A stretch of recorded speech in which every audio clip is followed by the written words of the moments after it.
এটা ছোট, এটা তো আমাদের নয়, এটা নিশ্চয়ই ছোটদের। শুধু ছোটদের ঘরের নোংরাগুলো আমার ঘরের সামনেই থাকে।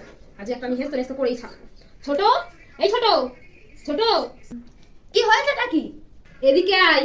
দেখ, তুই শুধু তোর ঘরের নোংরাগুলো আমার ঘরের সামনেই ফেলিস। কেন রে, কেন এত হিংসা কিসের তোর? কি ওগুলো আমাদের? তা নয় তো কি, হ্যাঁ তা নয় তো কি, এইসব নোংরাগুলো তোর। এগুলো তোর? এগুলো বলছি তো, এগুলো তোর। হ্যাঁ হ্যাঁ হ্যাঁ, ঠিক বলেছিস, সেগুলো আমারই। তুই তো এত দামি সাবান দিয়ে চানই করিস না। আচ্ছা, তুই কি দেখতে গেছিলি নাকি? হ্যাঁ রে, আমি দেখতে। এগুলো তোর না, এগুলো তোর, এগুলো তোর, তোর, তোর, এগুলো তোর।